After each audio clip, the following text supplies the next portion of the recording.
Selamat berjumpa kembali Bapak Ibu Saudara-saudara sekalian dalam acara Sentuhan Ilahi. Kali ini kita hendak bicara mengenai hebatnya kuasa Allah. Kita bisa melihat di layar komputer gambar-gambar tentang alam semesta. Alam semesta yang ditaburi dengan ribuan bahkan jutaan bintang. Galaksi lepas galaksi tidak terbilang memenuhi tubir space yang begitu luas, tak terbatas. Rasanya sulit diterima nalar bahwa semua ini jadi dengan sendirinya. Pasti ada penciptanya.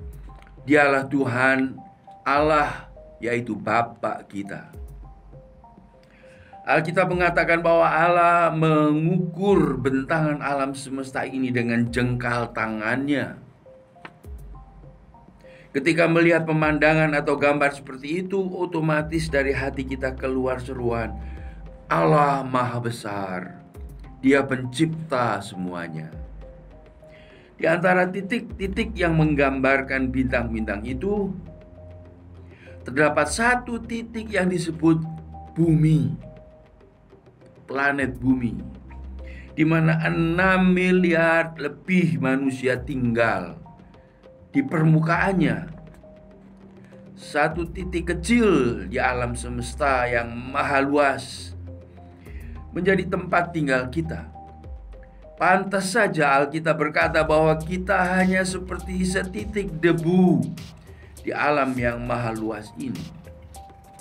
Alkitab menceritakan penciptaan bumi kita dan tidak menyebutkan apakah ada planet-planet lain yang dihuni makhluk hidup yang diciptakan oleh Allah juga. Jadi sampai saat ini kita menerima kebenaran, yaitu bahwa Allah menciptakan semuanya, lelaki dan perempuan, yaitu Adam dan Hawa, dan ditempatkan di Taman Eden yang ada di muka bumi ini.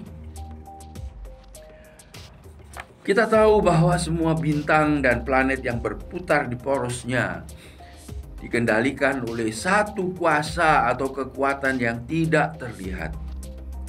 Jarak antara planet-planet itu sangat jauh, sehingga tidak ada kekuatan gravitasi yang cukup untuk saling menarik. Sekali-sekali ada bongkahan planet atau meteor yang mendekati bumi yang menimbulkan kekhawatiran kalau menabrak bumi. Seperti 23 September 2017 yang lalu, ada kekhawatiran yang luar biasa. Beruntung meteor itu tidak menabrak bumi kita. Tuhan mencipta alam semesta ini. Dia memelihara dengan kuasa firman-Nya. Dan firman Tuhan itu adalah Tuhan Yesus Kristus, Juru Selamat kita. Ibrani pasal 1 ayat 1 sampai dengan 4. Dia tidak berubah dahulu, sekarang, dan selamanya. Karena itu kita memiliki ketetapan hati atau iman bahwa di dalam Dia yang memelihara segala sesuatu, kita merasa aman dan nyaman. Kita sering mendengar kabar-kabar bahwa gunung berapi di Indonesia akan meletus karena di Indonesia yang dikenal dengan Ring of Fire, ada banyak gunung berapi seperti Gunung Krakatau, Anak Krakatau, Gunung Agung dan sebagainya. Di waktu-waktu lalu Gunung Agung misalnya pernah meletus dengan kekuatan yang sangat dahsyat. Hari-hari ketika ia tidur, gunung ini menampilkan pemandangan awan yang sangat cantik. Pulau Bali, banyak orang tinggal di lerengnya dan memanfaatkan tanahnya yang subur untuk pertanian. Banyak yang mendaki gunung ini ingin melihat keindahan alam dan puncaknya. Diam, tenang, tidak bersuara. Tetapi ketika gunung ini menjadi aktif dan meletus, ada kekuatan dahsyat yang dilepaskan ke udara. Jutaan ton pasir, tanah, dan batu-batuan dilontarkan ke atas sampai beberapa kilometer dari bumi. betapa dahsyatnya kekuatannya. Kekuatan yang tadinya tersembunyi menampakkan dirinya. Saudara-saudara, Allah Bapa kita sebagai pencipta mempunyai kekuatan yang tidak terbatas, jauh lebih dahsyat dari letusan gunung itu. Kekuatannya yang tidak terlihat bisa menampakkan dirinya seperti yang kita baca di Alkitab.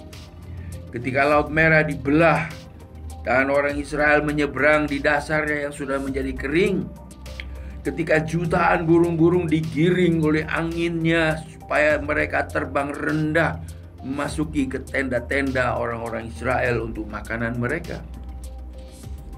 Ketika mata kapak besi yang tenggelam mengapung oleh kuasa Tuhan melalui Elisa. Ketika air berubah menjadi anggur, ketika Lazarus yang sudah 4 hari meninggal dibangkitkan. Saat-saat seperti itu kita melihat kekuatan dahsyat dari Allah yang menampakkan dirinya. Kekuatannya ada dan tidak terlihat, tetapi dia ingin memperlihatkannya kepada anak-anaknya. Karena itu dia bersabda, "Diamlah dan ketahuilah bahwa Akulah Allah." Kekuatan Allah yang tidak terbatas itu akan menjadi nyata ketika kita berdoa.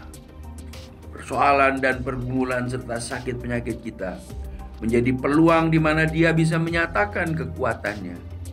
Berdoa adalah cara yang dipakai Allah untuk menyalurkan kuasa-Nya. Berdoa berarti menghadirkan kekuatan Allah yang tidak terlihat, tidak terbatas itu menjadi kenyataan dalam kehidupan kita. Karena itu jikalau Anda mempunyai masalah saat ini, yakinlah akan kuasa Tuhan yang lebih besar, lebih hebat, lebih dahsyat dari permasalahan Anda. Berdoalah, minta pertolongan Tuhan, dan percayalah. God bless you. Tuhan berkati saudara.